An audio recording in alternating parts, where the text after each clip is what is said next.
Good morning बच्चों। कक्षा 10 की गणित की कक्षा में आपका स्वागत है। कैसे हैं आप सब? चलिए हम आगे बढ़ते हैं। अध्याय 2 बहुपद पढ़ रहे थे हम लोग। प्रश्नावली 2.3 का पहला क्वेश्चन हम लोगों ने हल किया था।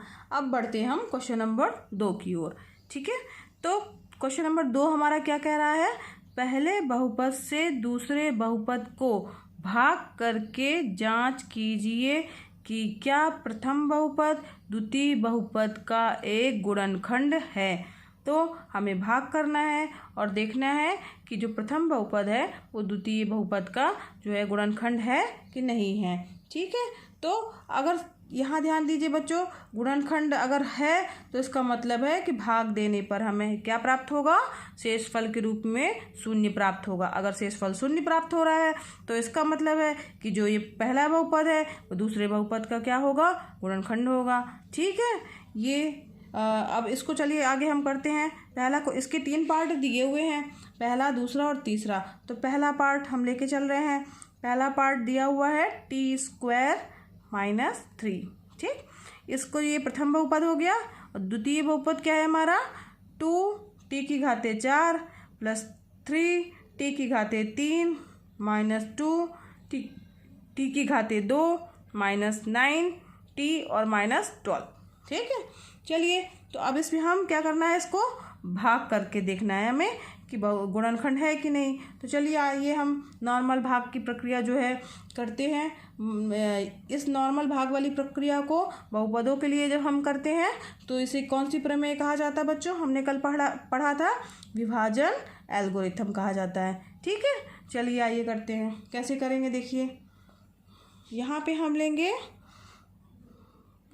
2t⁴ + 3t⁵ -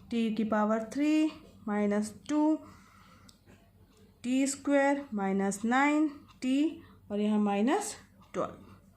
ठीक है, यहाँ पे हम भाग कर रहे हैं, यहाँ पे हमें भाग करना है। थोड़ा यहाँ स्पेस छोड़िएगा। ठीक है, चलिए किससे भाग देना हमें? t² - 3 से देना है। पहला पद हम लेके चल रहे हैं 2t⁴। यहाँ पे हम t² में किसका गुणा कर दें कि 2t⁴ आ जाए? तो 2t²। 2t² का जब हम गुणा करेंगे इसमें तो यहाँ पे इसका गुणा इसके साथ करेंगे तो क्या आएगा? 2t⁴। ठीक है, समझ में आया? फिर इसके बाद 3 से भी तो गुणा होगा इसका। तो 2t² का गुणा जब -3 से होगा तो 3 दूनी 6 हो गया, माइनस चिन्ह लगाया तो -6 हो गया और t² -6t²। ठीक है, समझ में आ रहा ना? ये यहाँ हमने t⁵ के नीचे क्यों नहीं लिखा? क्यों? क्योंकि यहाँ पे हमें क्या प्राप्त हो रहा है? t² प्राप्त हो रहा है। तो एक जैसे घातों वाले जो है पद आपस में जुड़ेंगे और घटेंगे। ठीक है बच्चों, चलिए आइए आगे करते हैं। घटेंगे, यहाँ प्लस है माइनस हो जाएगा, माइनस है प्लस हो जाएगा। तो ये दोनों तो आपस में कैंसिल हो गए। क्या बचा हमारे पास? 3t⁵ ठीक, -2t² है और यहाँ पे +6t² है।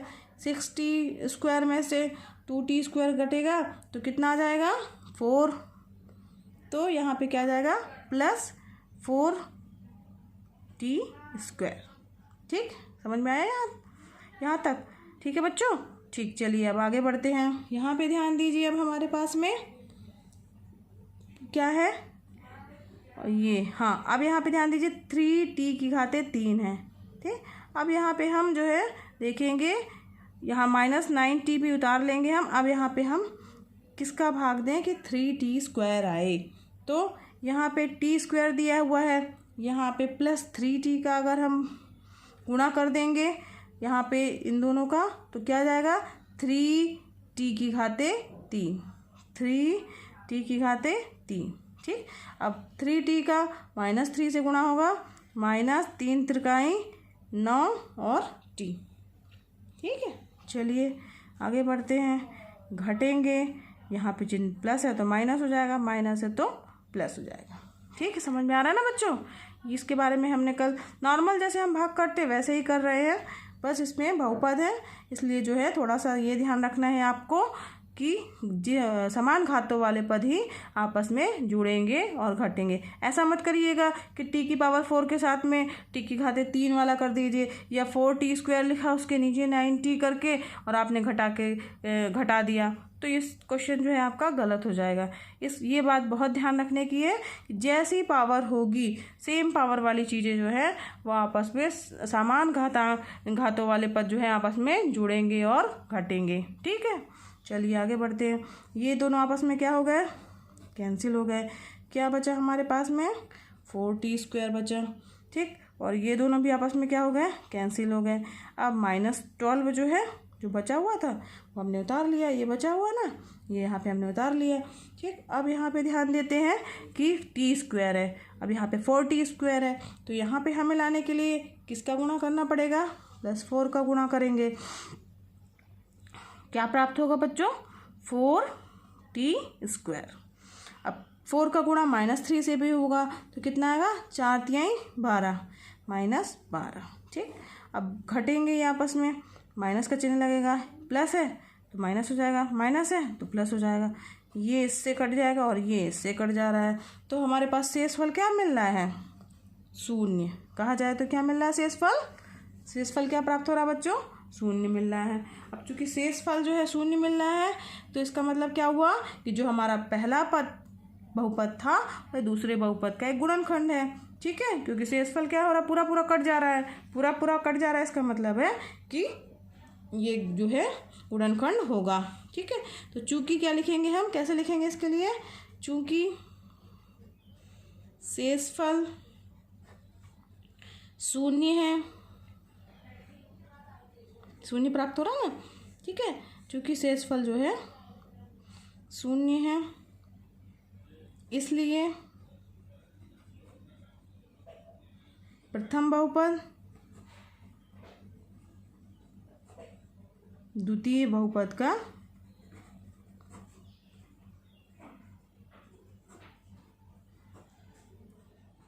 एक गुणनखंड है। ठीक, शेषफल अगर 0 आ रहा है तो गुणनखंड होगा, अगर शेषफल 0 नहीं आ रहा है तो इसका मतलब है कि गुणनखंड नहीं होगा।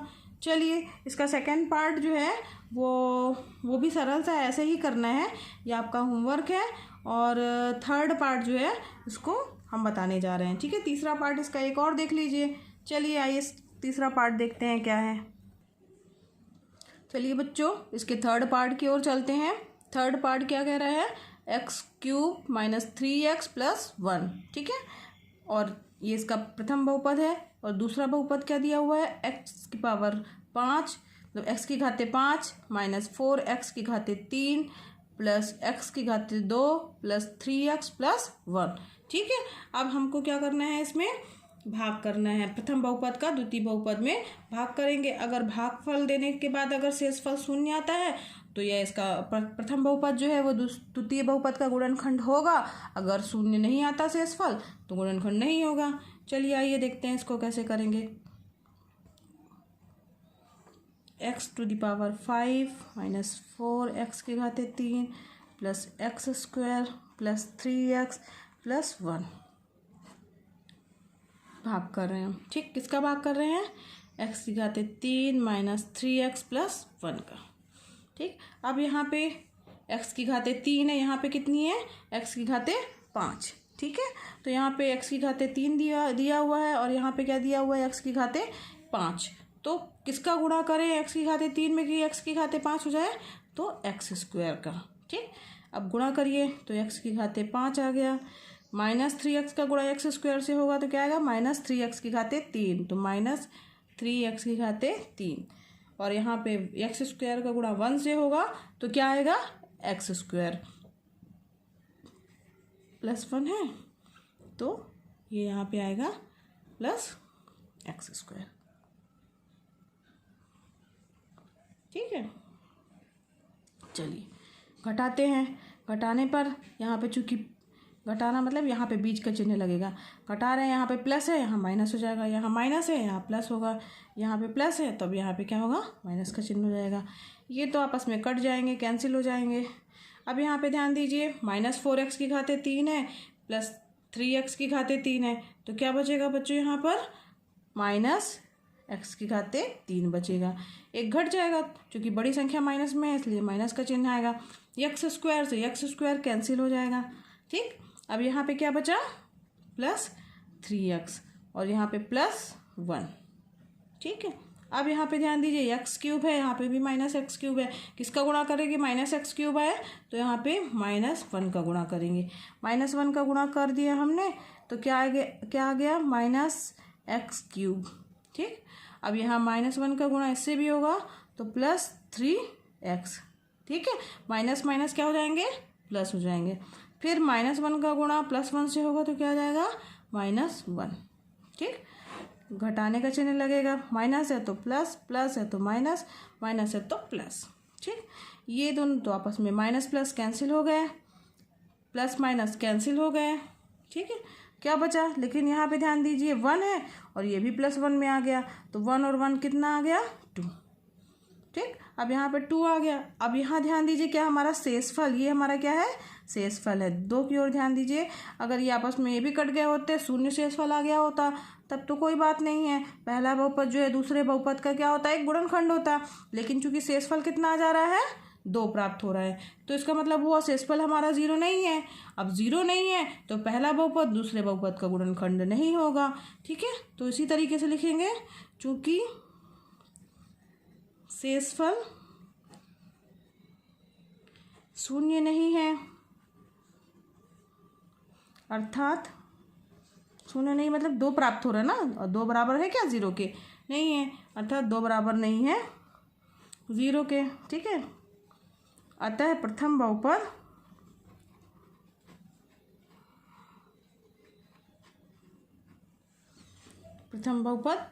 द्वितीय बहुपद का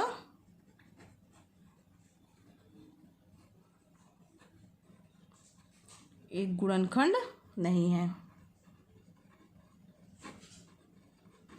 नहीं है।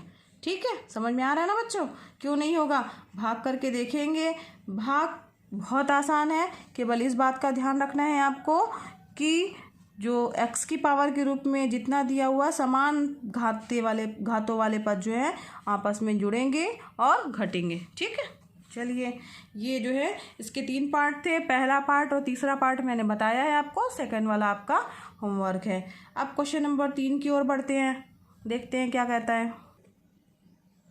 चलिए बच्चों, क्वेश्चन नंबर 3 हमारा कह रहा है 3x की घाते 4 plus 6x square minus 2x square, 6x की घाते 3 है, सॉरी बच्चों 6x की घाते 3 minus 2x square minus 10x minus 5 के अन्य सभी शून्यक ज्ञात कीजिए। ठीक है, यदि इसके दो शून्यक दिए हुए हैं √5/3 और -√5/3 हैं।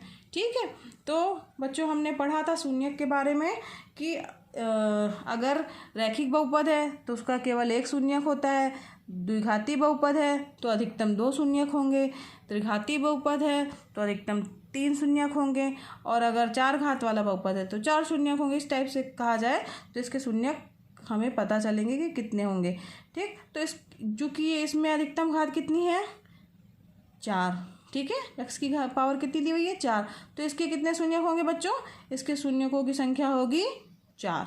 ठीक है, तो अब 2 शून्यक तो हमारे पास दिए हुए हैं और अन्य जो है सभी शून्यक ज्ञात करना है। तो इसके लिए क्या करेंगे, सबसे पहले चूँकि 2 शून्यक अगर दिए हुए हैं तो इसका मतलब हुआ कि ये जो है बहुपद के गुणक होंगे। तो इस तरह से इसको लिखा जा सकता है, क्योंकि √5/3 व -√5/3 2 शून्यक हैं,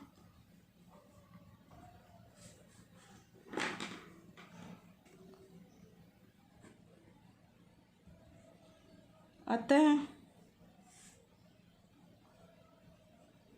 x -√5/3 व x + √5/3 जो है वो क्या होंगे दिए गए बहुपद के गुणक होंगे। दिए गए बहुपद के गुणक हैं।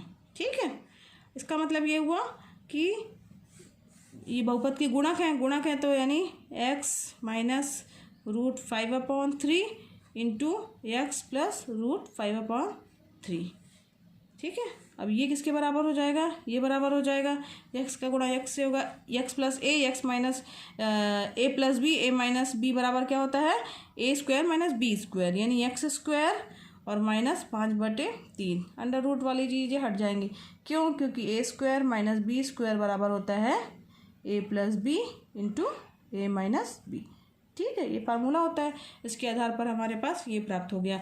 अब यहाँ पे 3 लघुत्तम ले लेंगे तो क्या आ जाएगा, अगर हम लघुत्तम ले लेते हैं तो आ जाएगा 3x² माइनस 5। ठीक, यानी 3x² माइनस 5। ठीक है, तो इसका मतलब ये हुआ कि विभाजन एल्गोरिथम का प्रयोग जो है दिए गए बहुपद तथा 3x² माइनस 5 के लिए करने पर, तो इसका अब हम इस जो ये हमारा दिया हुआ बहुपद है इसमें हम 3x² माइनस 5 से क्या करेंगे, भाग करेंगे। भाग करने पर देखते हैं शून्य आ रहा, ये चूँकि इसका जो है शून्यक है तो शून्य ही आएगा। ठीक है, तो देखते हैं हमारे पास जो है वो भागफल कितना प्राप्त हो रहा है, इसके लिए हम इसको भाग करेंगे। ठीक है, 3x² माइनस 5 का भाग करेंगे किस पे, 3x⁴ plus 6x³ minus 2x² minus 10x minus 5। ठीक है, समझ में आ रहा है ना बच्चों। चलिए आप देखते हैं इसमें भाग करने पर क्या क्या प्राप्त होगा। यहाँ पे हमने भाग किया, 3x² है, यहाँ x⁴ कितना दिया हुआ बच्चों, 4 दिया है, तो किसका गुणा करेंगे, x² का। तो x² का गुणा करेंगे क्या आ जाएगा, 3x⁴, x² का गुणा माइनस 5 से भी होगा तो माइनस 5x² माइनस 5x²। ठीक, इसको हमने इसलिए लिखा है क्योंकि समान जो है हाथों वाले पद जुड़ेंगे और घटेंगे। प्लस यहाँ पे घटाने का चिन्ह लगेंगे, माइनस आ गया, माइनस माइनस प्लस, ये कैंसिल हो जाएगा, बचेगा क्या 6x³ और यहाँ से इसमें से घटेगा 5x² में से 2x² गया, कितना बचा 3x²। ठीक, अब यहाँ बचा माइनस 10x। अब इसके बाद फिर इसमें क्या भाग जाएगा, 3x³ है तो यहाँ पे किसका प्लस 2x का अगर हम गुणा करें इसमें तो क्या आ जाएगा, 3 दूनी 6, x³ 3। ठीक है, अब इसका गुणा इससे भी होगा, 5 दूनी 10x माइनस 10x। ठीक, अब इसके बाद जो है घटेगा, यहाँ पे चिन्ह माइनस में आ जाएगा तो यहाँ माइनस हो जाएगा, माइनस माइनस प्लस हो जाएगा, ये दोनों तो आपस में कैंसिल हो जाएंगे। बचा क्या, ये बचा 3x² और माइनस ये बचा हुआ है हमारा पद 5। ठीक है, समझ में आ रहा है ना बच्चों। अब यहाँ पे देखिए, ये यहाँ पे +1 तो क्या आ जाएगा, 3x² माइनस 5। ठीक है, अब यहाँ पे ये जो है माइनस, यहाँ प्लस, और ये कटने पे क्या आ जाएगा, दोनों पद आपस में कट जाएंगे। शेषफल कितना आ गया हमारा, 0 आ गया। ठीक, अब ये जो है हमने चूँकि ये इसका गुणनखंड है तो भाग देने पर जो है हमारा भागफल आ रहा है x² प्लस 2x प्लस 1। ठीक है, तो भागफल आ रहा है तो उसका मतलब हुआ कि हम इसको एक तरह से कहा जाए, जो हमारा दिया गया बहुपद है उसे हम इस तरीके से भी लिख सकते हैं। कैसे लिख सकते हैं, 3x⁴ plus 6x³ minus 2x² minus 10x minus 5। ये दिया हुआ बहुपद है, ये बराबर क्या हो जाएगा, क्योंकि ये इसका गुणनखंड है ना, तो तब ये विभाजन एल्गोरिथम से ये किसके बराबर हो जाएगा, इसको इस तरीके से लिख सकते हैं। ये हो गया 3x² minus 5 into x² plus 2x plus 1 और प्लस शेषफल 0 है तो इसमें 0 लिखने की ज़रूरत नहीं है। ठीक है, यहाँ पे ये भी लिखेंगे, ये क्या है, विभाजन एल्गोरिथम से। ठीक है, अब यहाँ पे ध्यान दीजिए, ये और ये आपस में गुणनखंड है ना। ठीक, तो यहाँ चूंकि जो है ये जो है गुणनखंड है अगर इसका, तो इसका मतलब है x square plus 2x plus 1। अब ये जो है इसका जो है क्या कहते हैं गुणनखंड हम और कर लें, तो इसका गुणनखंड करने पर, अब इसका गुणनखंड करेंगे तो क्या प्राप्त होगा।